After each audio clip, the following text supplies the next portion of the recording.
Thank you and good morning. I'm delighted to be here. First of all, I'd like to thank ASPO for inviting me to speak.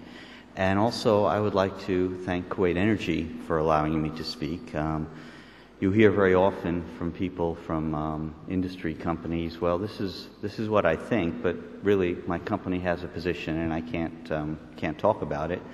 And so I give full credit to Kuwait Energy for saying, Ray, you've done this research, you've worked on this for many years, and we're certainly not going to stand in the way of you saying what you think on this subject. But I would point out that this is work that I've done over many years, and this is my opinion, not an official position of Kuwait Energy.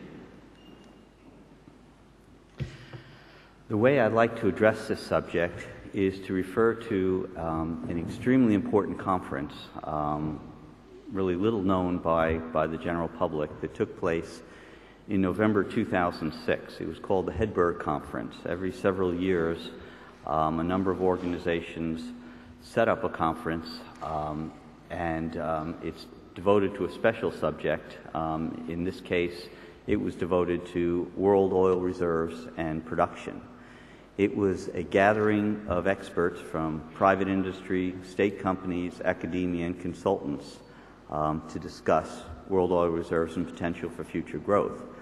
The attendees from this conference were the representatives of the 6 largest private companies, the 3 American supermajors, ExxonMobil, Chevron, Texaco, ConocoPhillips, then BP, Shell, and Total. But in addition, you had the major independent companies, you had OPEC, you also had the major state companies, Aramco, Petrobras, Petronas, Pemex, state organizations such as the United States Geologic Surveys and equivalents from Norway, Canada, and other countries, and also a limited number of representatives from some major think tanks such as in London and in Washington, D.C. However, and this was a key part, all the attendees were specifically invited, and they had to make a presentation on their area of expertise, some based around a specific part of the world. So there were no free tickets of people who could just come and listen. You had to be a technical expert. So this precluded people who were coming to give a company line. You had to show the data. No press was allowed, and presentations were only shared among the participants. In other words, you could not take somebody else's presentation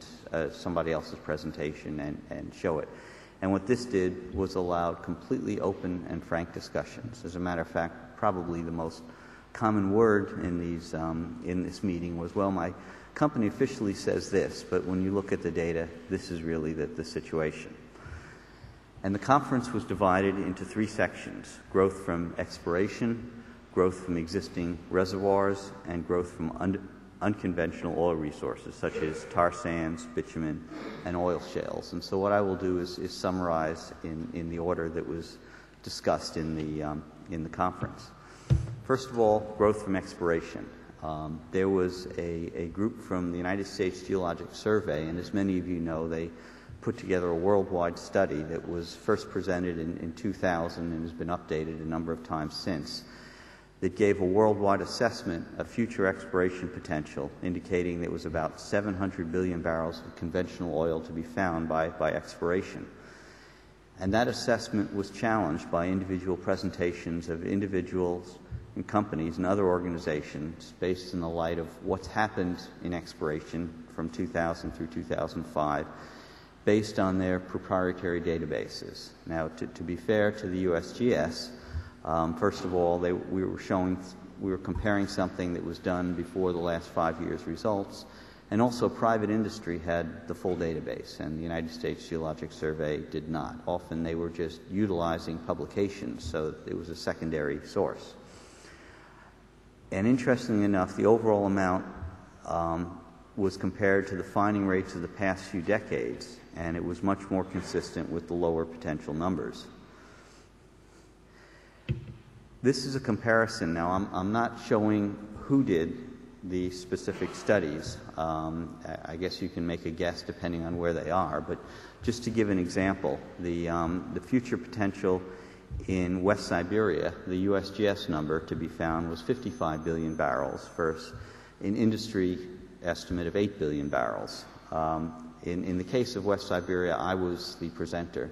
I've worked in Russia for a number of years. I headed UKOS's exploration program, and so I had a fairly good database for that. Niger Delta, 40 billion barrels from the USGS, 18 billion from an industry company that was one of the foremost experts there.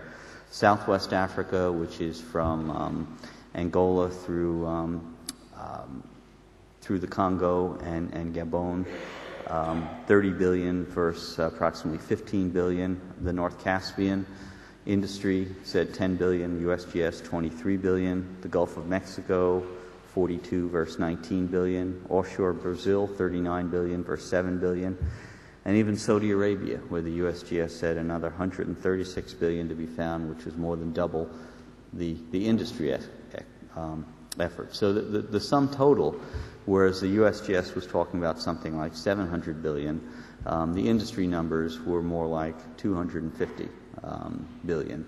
And if you take a look at the finding rates of the last 25 years and continue that curve, that's exactly what you're going to be finding. So that was really no surprise, but it was interesting to see a confirmation of that trend. What I'd like to do now is, as I mentioned before, the agreement in the conference was you don't show the details of the presentations for other people. So what I'd like to do is to show the basis for the West Siberia calculations, which was the study that I personally did and I've presented in papers and other forums. What this slide shows is the exploration history for West Siberia. The blue shows the amount of reserves that were discovered in a yearly basis from 1960 through 2000. And what it shows is the major reserves discovered in the 1960s and 1970s with a smaller peak in the early 1980s. The orange curve shows the amount of discoveries. And what it shows is that, especially in the 1980s, when the Soviets were desperately trying to keep up their production level, while the amount of reserves was going down, the amount of discoveries was dramatically increasing. And what it meant was you were finding smaller and smaller fields. This shows the amount of the average field size by per 100 discoveries. The first 100 discoveries in West Siberia found 100 billion barrels of oil. In other words, the average new field size was 1 billion barrels. The next 100 fields found about 40 billion barrels of oil, which was about 400 million barrels per discovery. The next 100 fields found about 10 billion barrels of oil, which was about 100 million barrels per discovery. The next one about 40 million. So the fields are getting smaller and smaller as the targets are getting smaller and smaller. And to somehow expect that you're suddenly going to find another 55 billion barrels of oil would just fly in the face of what's been happening. Like every other area, the prospects are getting smaller and smaller as the basin is becoming more and more mature. It's a very straightforward analysis and straightforward result.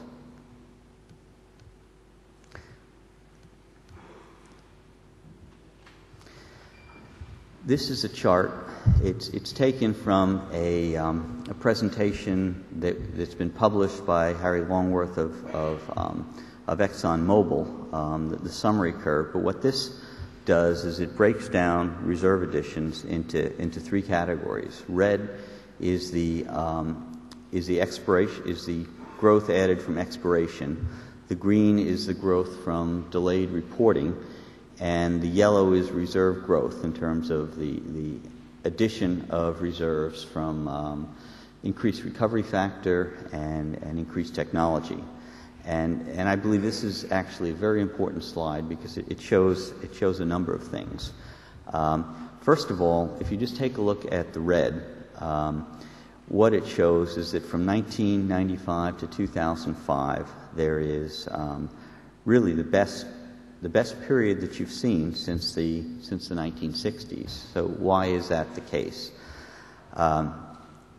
There really have been two things that have happened. One is the opening of the ultra-deep water, and the other is the opening of the former Soviet Union to exploration. Now, a significant part of that curve actually is the discovery of one field, Kashagan, which is 13 billion barrels. But an important point is with these two great events, this is the peak that you had. And if you take a look at the amount of oil that we're producing per year, which is getting to more than 30 billion barrels, you can see that even these two great events, which are not likely to be repeated, we don't have a section of the world that's going to open up that's been closed. And if you go past the ultra deep water, and what is next? I don't see where another peak like that would happen. And even with that peak, it was not enough to keep up with production.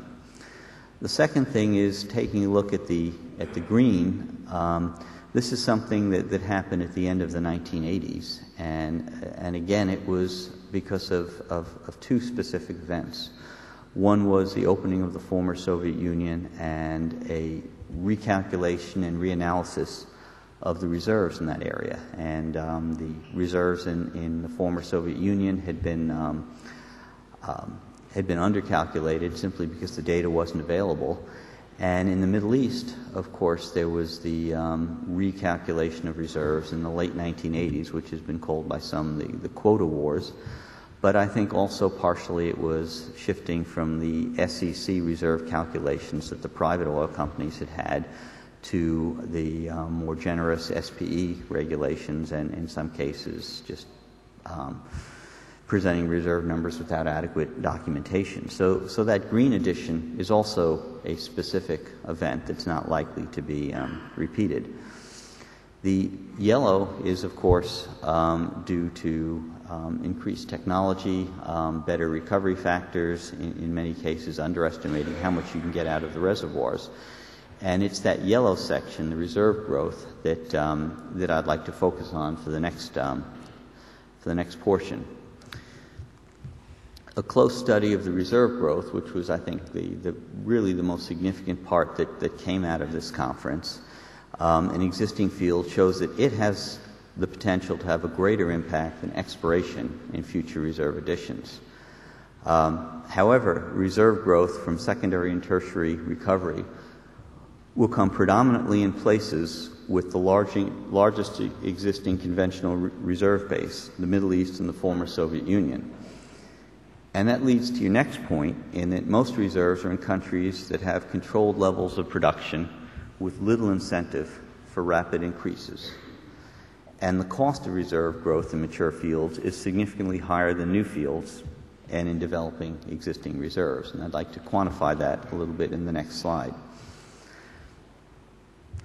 The existing reserve additions in the last 25 years totaled approximately 240 billion barrels, or about 10 billion barrels per year on the average. However, reserve additions from existing reservoirs during that same time added 490 billion barrels from over the 25-year period, or about 20 billion barrels per year. In other words, you're getting twice as much from increased reserves from existing fields due to increased recovery factors as you are from exploration. And just as an aside, about 20% of that is coming from tertiary recovery. If you extrapolate your trends to the future, depending on which method you use, you come up with a range of 400 to 800 billion barrels to be found. The upper level is extrapolating the trends from the past. The lower level is, in my view, a very valid number, because what it's saying is that as we calculate the reserves for the fields now, we're doing it at a greater level of sophistication with 3D seismic, with reservoir models. So you're starting at a higher recovery factor estimate as compared to 30 or 40 or 50 years ago. So the reserve growth, given that there's a finite upper limit for just how much oil you can get out of the rock, the upside potential from reserve growth is really only about half as much compared to our first estimates now as it is from what your first estimates of the 1960s or the 1970s. And I think a very good study that supports this and was presented at the conference was by the Norwegian Petroleum Directorate, who showed the reserve growth of the North Sea fields as compared to a presentation that was shown by a U.S. consultant who showed the reserve growth in U.S. fields that were discovered at a much earlier phase. The full application of tertiary recovery to reservoirs that are not now undergoing EOR can add up to a maximum of 200 billion barrels.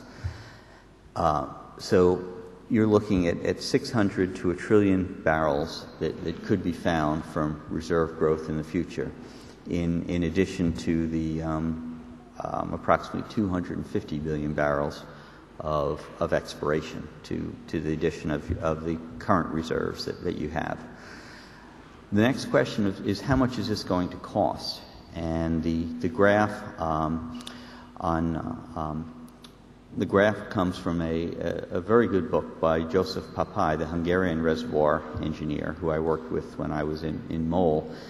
And what that shows is the average costs of developing reserves, and the axis that goes from 0 to 5 is not dollars per barrel. It's a comparison from a baseline. So, for example, if you take an area like West Siberia, where the capital plus operational expenses are about $6 a barrel, what that's saying is, okay, that's what your base is what it costs now. For a new field that's discovered, they're generally smaller fields, a little more difficult reservoirs.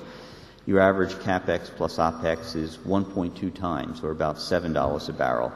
Your optimized, which is more infill drilling, water flood, horizontal wells, is about 1.8 times that, or about $10 per barrel. If you wanted to do tertiary recovery, it's about 4.7 times that, or about $25 a barrel. Now you take that to ultra-deep offshore projects where your capital plus operational expenditures are maybe $20 a barrel. That means your optimized is close to $40 a barrel, and your tertiary is more than $90 a barrel. So what that's saying is that in very high-cost areas, until your oil prices are extremely high, you're unlikely to be using tertiary recovery, and even optimized is going to be very expensive. Just very briefly to talk about how this applies to West Siberia, they have a very clear definition of how this process takes place. In Yukos, we utilized all the most modern techniques, such as 3D seismic, computer models, well stimulations, and our experience in West Siberia demonstrated that we could increase the average recovery factor from 33 to 43%, and this was documented in a publication by DeGolyer McNaughton. And we took this as a general average for the basin as a whole. And in detail, when you apply that, that showed that you could increase recovery factors from 35 to 44% in West Siberia, which would give you another 38 billion barrels. Enhanced oil recovery, which there is none in West Siberia now. The reservoirs, the type of reservoirs lend themselves to gas miscible flooding, which, based on worldwide trends and results, would give you an extra 10% recovery factor. And if you apply this to all the fields over 1 billion barrels, which is about 60% of your reserves, that'll give you another 25 billion barrels. So you can get an additional 60 billion barrels out of West Siberia by reserve growth. And that 60 billion barrels is a considerable portion of that 400 to 800 billion barrels. So I truly believe that reservoir growth is something that will happen and will add a significant amount of supplies, far more than exploration. So how does this apply to a production profile? The yellow indicates what the production in West Siberia would be as if you just took the existing reserve base. It shows it peaking at 7 million barrels per day at 2010, and then a steady drop. If you add in the new discoveries, the optimization of secondary recovery and tertiary recovery, what they'll do is keep production in West Siberia at about 7 million barrels a day until 2030 before the drop starts. And what I've seen over the last few years, it convinces me that that is exactly what will happen. The Russians have started putting into place tax incentives for fields at the end of their production, for heavy oil, for low permeability reservoirs. And for those who think that Russian production in a few years is going to start to decline, I strongly disagree. I think they're just going to do what's necessary to keep it at the same level. I don't think it's going to significantly increase, but I think it's going to stay flat. The final section is unconventional oil production. Now, unconventional in-place resources of bitumen, tar sands, and oil shale are about 10 trillion barrels, or equivalent to the initial in-place resources of conventional oil. However, as compared to a recovery factor of 35% for conventional oil, recovery for unconventional resources are 10% or less. But the costs, monetary, manpower, and environmental, are considerably higher to develop these resources. And unlike conventional oil, where the three most prolific basins, West Siberia, the North Caspian, and Persian Gulf, are in the Eastern Hemisphere, for unconventional, the three largest resources are in Canada, Venezuela, and the Western U.S. Having said that, however, things are not quite as straightforward as some of the optimists for unconventional sources will tell you.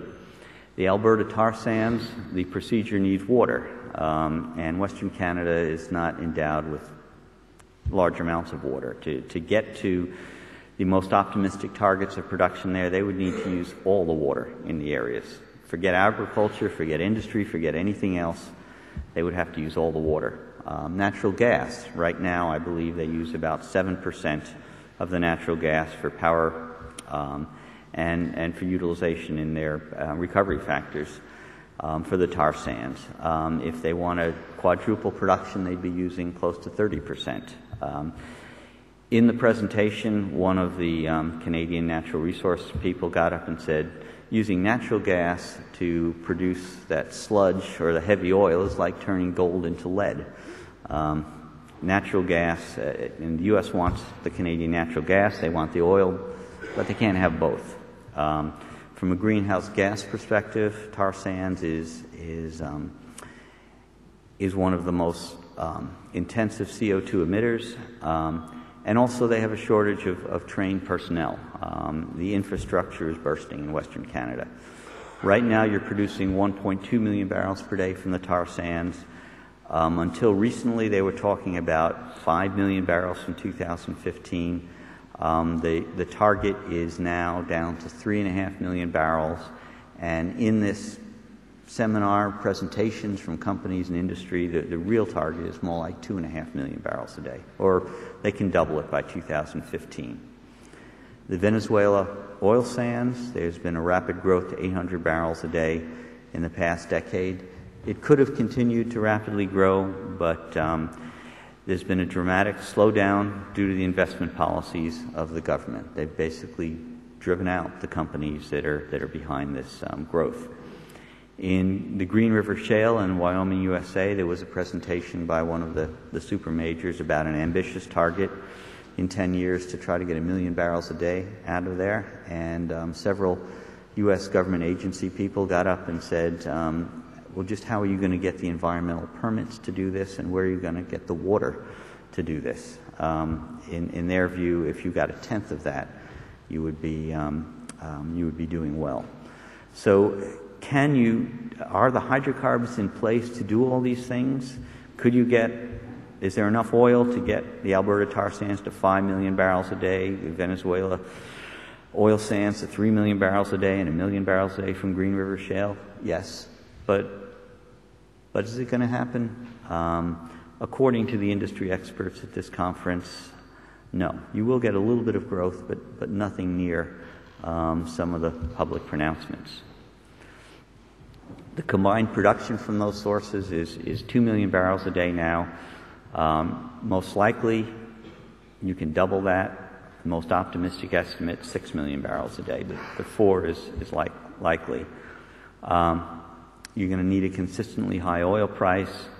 The environmental impact will be negative, with the consequences still to be assessed. So in summary, while there continue to be a wide range of views, the general industry consensus of the three future methods of growth was reached. Reserve and production growth from existing fields has the greatest potential in the next few years. While exploration will continue to add reserves, the number is more likely to be in the 200 to 300 billion barrel range rather than the 700 billion barrel range predicted by the USGS.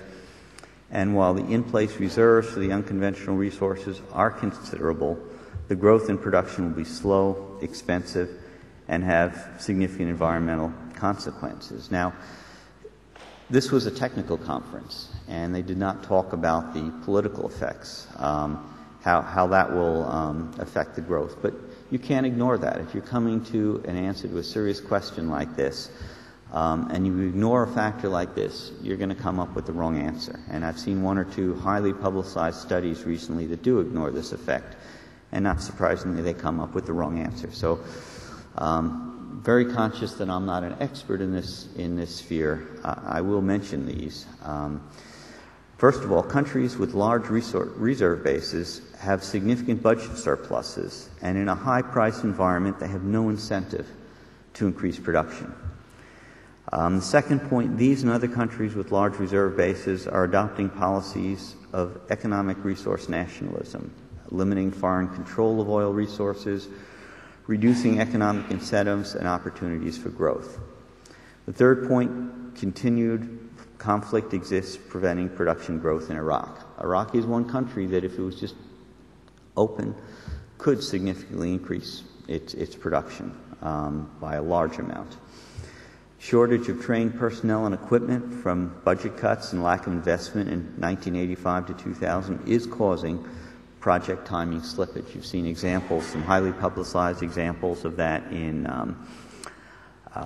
the Gulf of Mexico recently. I think you're seeing major project slippage in the Caspian Sea.